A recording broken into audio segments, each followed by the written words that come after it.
البدر علينا من ثنيات د نور لارویان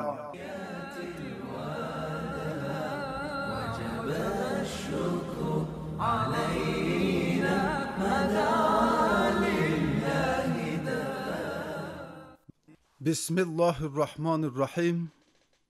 د لوی خدای جل جلاله الحمد او ثنا ویلو وروسته درود او سلام دی بی پر پیغمبر حضرت محمد مصطفی صلی الله علیه و آله و سلم. د رادیو محترم اوریدونکو او د نور د لارویانو د خپرونې عزتمنو مینوالو، السلام علیکم ورحمت الله وبرکاته. خوښ او خوشحاله یم چې دا د یو ځل بیا د یو بلې خپرونې په وړاندې کولو سره ستاسې په درانه چوپړ کې یم. محترم اوریدونکو، په دې خپرونه کې بیا هم غواړم چې د یووالي او ټولنیزو چارو په اړوند د صحابه و کرامو رضوان الله تعالی علیهم اجمعین د ژوند په هکله تاسې دیندارو او معزز اوریدونکو ته ځینې معلومات درکاندم. حضرت عتاب ابن رفاعه رضی الله تعالی عنه وایي حضرت عمر رضی الله تعالی عنه ته یو چا خبر ورکړ چې په کوفه کې سعد یوه ماڼۍ جوړه کړې ده او په هغې کې یوه دروازه لګولې او وایي چې اوس د خلکو غږونه ماته نه راځي. حضرت عمر فاروق رضی الله تعالی عنه محمد ابن مسلمه رضی الله تعالی عنه ته لارښوونه وکړه چې ورشه او د دغې ماڼۍ دروازه وسوځوه. کله به چې حضرت عمر فاروق رضی الله تعالی عنه د خپلې خوښې او کار کاوه، نو حضرت محمد ابن مسلمه رضی الله تعالی عنه به یې وراستولو. حضرت ابن مسلمه رضی الله تعالی عنه چې کوفې ته ورسېده، د حضرت سعد رضی الله تعالی عنه ماڼۍ ته ورغی. د اور بلولو ډبر یې راواخیستلې او دروازې ته یې ور ورته کړ. خلک ورغلل او حضرت سعد رضی الله تعالی عنه یې د اور بلونکي د څېرې او د هغه له نښو نښانو نه خبر کړ. حضرت سعد رضی الله تعالی عنه پوه شو، نو بهر راووته. محمد ابن مسلمه رضی الله تعالی عنه ورته وویل امیر المؤمنین ستا له دې خبرې خبر شوی چې اوس د خلکو غږونه کوټې ته نه راځي، ځکه یې زه راواستولم. حضرت سعد رضی الله تعالی عنه ورته وویل په خدای قسم ما دغه خبره نه ده کړې. حضرت محمد ابن مسلمه ورته وویل موږ خو هغه څه پلي کوو چې لارښوونه یې راته شوي وي، او تاسو چې څه وایاست هغه به زه حضرت امیر المؤمنین ته ورسوم. د محمد ابن مسلمه په راستنېدو وروسته حضرت سعد د لارې توښه برابره کړه، خو حضرت ابن مسلمه رضی الله تعالی عنه هغه ونه منله او را روان شو. مدینې منورې ته چې راورسېد، حضرت عمر فاروق پوښتنه ترې وکړه چې ته خو ډېر ژر راستون شوې، که په تا مې باور نه وای نو ما به ګڼلي و چې هغه کار دې نه دی ترسره کړی. حضرت محمد ابن مسلمه رضی الله تعالی عنه ورته وویل زه ډېر چټک ولاړم او هغه کار مې چې تاسې یې راته لارښوونه کړې وه ترسره کړ. او سعد رضی الله تعالی عنه له هغې خبرې په کلکه انکار کاوه چې ګواکې هغه ویلي وي چې اوس د خلکو غږونه کوټې ته نه راځي. حضرت عمر فاروق رضی الله تعالی عنه ورته وویل آیا سعد د لارې توښه درکړه؟ محمد ابن مسلمه ورته وویل نه. او تاسو هم له دې خوا څه نه و راکړي؟ حضرت عمر فاروق ورته وویل دا خبره ما ته ښه نه ښکاره کېده چې تا ته توښه درکړم، او که مې داسې کړي وای خدای جل جلاله ته به ملامت وم. آیا تا د جناب پیغمبر صلی الله علیه وسلم دا مبارک حدیث نه دی اورېدلی چې فرمایي مسلمان ته نه ښایي چې خپل ځان موړ کړي او په خوا کې یې ګاونډی وږی وي؟ حضرت ابوبکر او حضرت ابو هریره دا حدیث په لنډ ډول راوړی ده. حضرت عمر فاروق ته چا خبر ورکړ چې سعد په دروازه کې ساتونکي درولي او له خلکو څخه جلا اوسیږي او خپله دروازه یې د خلکو پر مخ بنده ساتلې ده، نو حضرت عمر فاروق عمار ابن یاسر رضی الله تعالی عنه ته وویل ورشه وګوره که د سعد دروازه بنده وه نو اور ورواچوه. حضرت ابو دردا رضی الله تعالی عنه له حضرت عمر نه شام ته د تلو اجازه وغوښته. هغه ورته وویل په یوه شرط اجازه درکوم چې هلته د یوې سیمې مشرتوب پر غاړه واخلې. حضرت ابودرداء رضی الله عنه ورته وویل دا کار نشم کولای. حضرت عمر فاروق ورته وویل بیا نو زه د تلو اجازه نه درکوم. حضرت ابودرداء رضی الله عنه وویل سمه ده، زه به هلته خلکو ته لمونځ ورکوم او د لمانځه مسئلې به ورښیم. حضرت عمر فاروق اجازه ورکړه او حضرت ابودرداء رضی الله عنه لاړ. څه موده وروسته حضرت عمر فاروق د شام په سفر روان شو ترڅو د هغه ځای د امیرانو حال وپوښتي. کله چې هلته ورسېده په یو ځای کې تم شو او د شپې له خوا یې خپل ساتونکي ته وویل درځه چې یزید ابن ابو سفیان ته ورځو، ته به هغوی وګورې چې دروازه به یې بنده وي، په مجلس کې به ناست وي، له بیت المال څخه به یې ډیوه لګولې او لاندې به یې ورېښمن اوار کړي وي. کله چې دوی هلته ورورسېدل حضرت عمر فاروق رضی الله عنه په دروازه کې ودرېده او وی ویل السلام علیکم. یزید له دننه نه وویل وعلیکم السلام. حضرت عمر فاروق ویل درتلای شم؟ هغوی ویل تاسو څوک یاست؟ ساتونکي یرفع وویل دا هغه څوک دی چې تاسو سره به ناوړه چلند وکړي، دا امیر المؤمنین دی. یزید سمدستي دروازه پرانسته. یرفع وایي موږ چې ورننوتو ډیوه بله وه، ورېښمن اوار دی او مجلس جوړ دی. نو حضرت عمر فاروق رضی الله عنه ماته وویل یرفع ژر کړه دروازه بنده کړه. او حضرت یزید یوه دوره وواهه او ټول سامان راټول کړ، د کور په منځ کې کېښوده او ورته وویل زما تر راتلو له دې ځای نه ونه وځې. حضرت یرفع وایي بیا یې ماته وویل راځه چې عامر ابن العاص رضی الله عنه ته ورځو، هغه وګورو، د هغه به همداسې حال وي. دی وایي د حضرت عامر ابن العاص رضی الله عنه دروازې ته چې ورسېدو حضرت عمر فاروق وویل السلام علیکم. حضرت عامر ابن العاص د دروازې له دننه وویل وعلیکم السلام. حضرت عمر فاروق وویل اجازه ده چې درشو؟ حضرت عامر ابن العاص وویل تاسو څوک یاست؟ حضرت یرفع یعنی ساتونکی وایي ما ورته وویل دا هغه څوک دی چې نن به در سره وګوري. دروازه پرانیزه، دا امیر المؤمنین دی. هغوی سمدستي دروازه پرانسته. دی وایي چې ورننوتو دلته هماغسې حال دی. نو حضرت عمر فاروق راته وویل یرفع ژر کړه دروازه بنده کړه.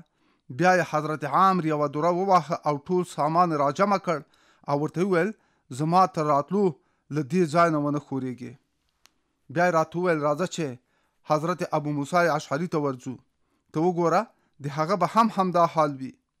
چې ورغلو حضرت عمر فاروق حضرت ابو موسی اشعري ته وویل ابو موسی چې دلته راغلی یې نو بدل شوی یې او هغه څه کوي چې نور خلک یې کوي. حضرت ابو موسی وویل په الله قسم ما ته همدومره شی لاسته راغلي څومره چې زما ملګرو ته لاسته ورغلي وه، خو ما له هغوی څخه کم لګښت کړی ده. حضرت عمر فاروق ورته وویل بیا نو دا څه دي؟ هغه وویل ځایي خلک وایي چې له دومره سره د امارت کار ښه روانیږي. حضرت عمر فاروق ټول سامان را جمع کړ او هغه ته وویل زما تر راتلو پورې همدلته ووسه.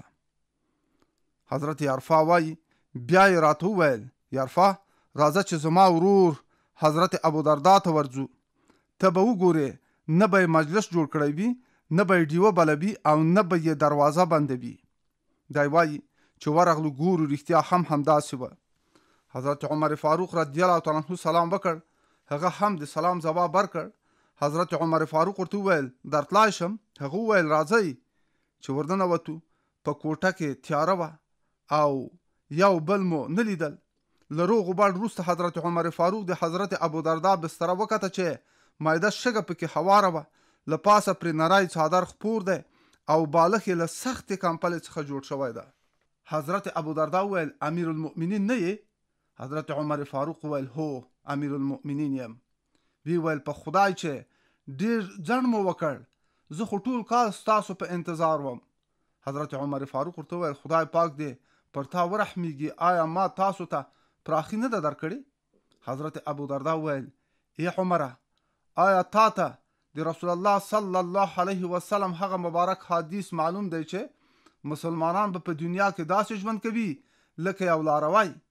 حضرت عمر فاروق ویل هو همدا حدیث ما هم له جناب پیغمبر څخه اورېدلی ده. حضرت ابو درداء رضی الله عنه ویل نو موږ له رسول الله صلی الله علیه وسلم څخه وروسته څه کړي دي؟ بیا دواړه کېناستل او تر سهاره د جناب پیغمبر مبارک خبرې یادولې او په دو خبرو به یې دواړو ژړل.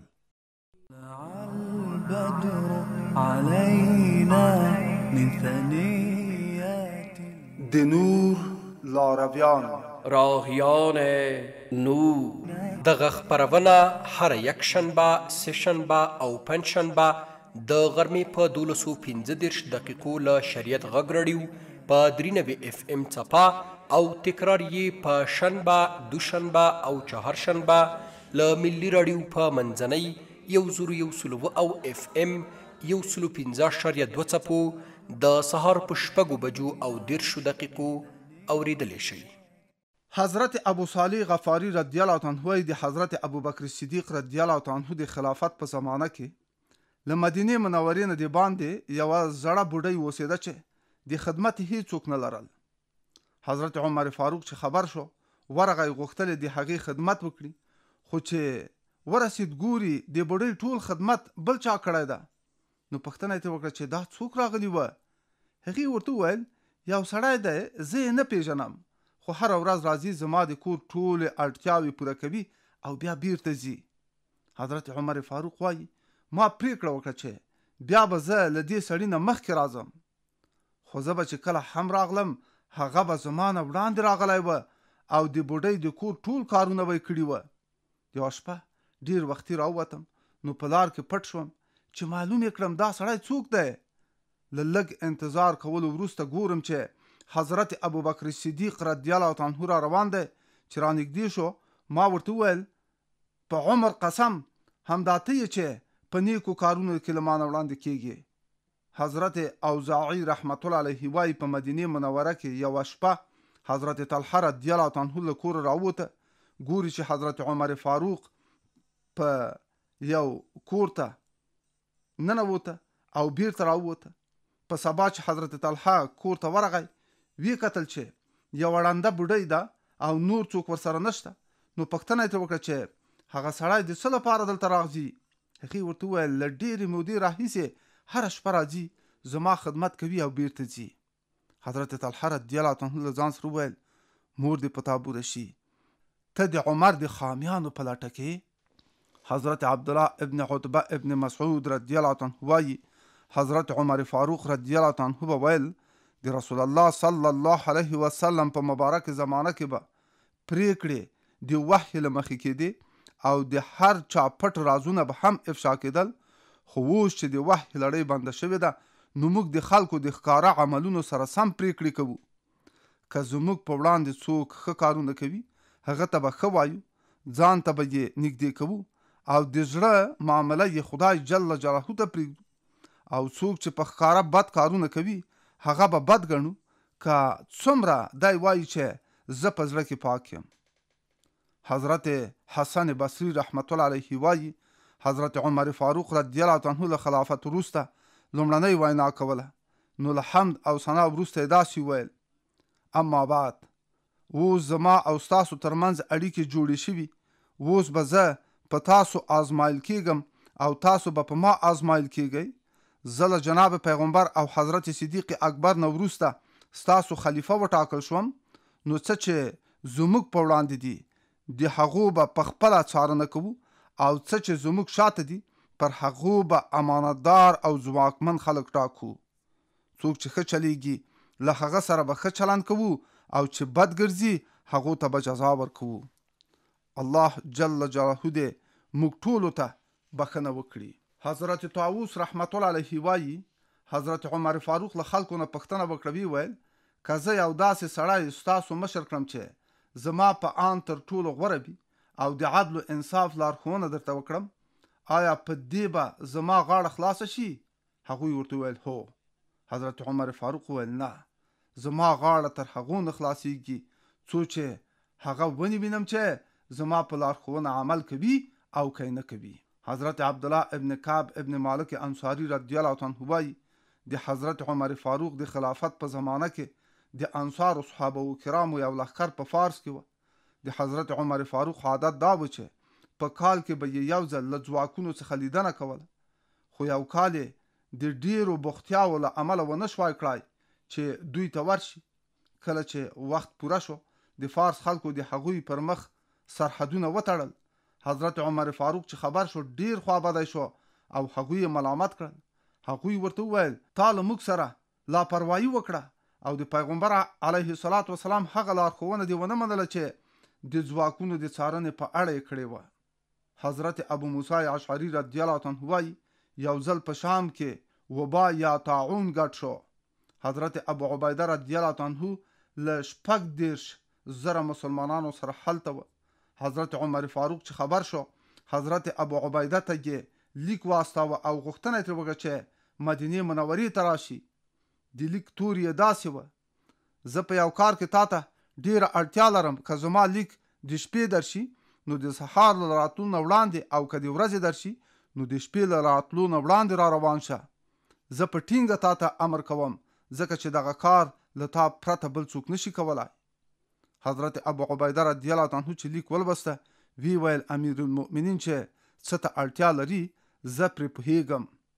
حضرت امیر المؤمنین غواړي هغه څوک وژغوري چې نه پاتې کیږي او په جواب کې حضرت عمر فاروق ته داسې ولیکل زه د مسلمانانو په یو لښکر کې یم او نه غواړم یوازې د ځان د ژغورنې لپاره نور مسلمانان پرېږدم او تاسې چې څه ته اړتیا لرئ هغه ماته معلومه ده. تاسو غواړئ هغه څوک چې نه پاتې کیږي له مرګه وژغورئ.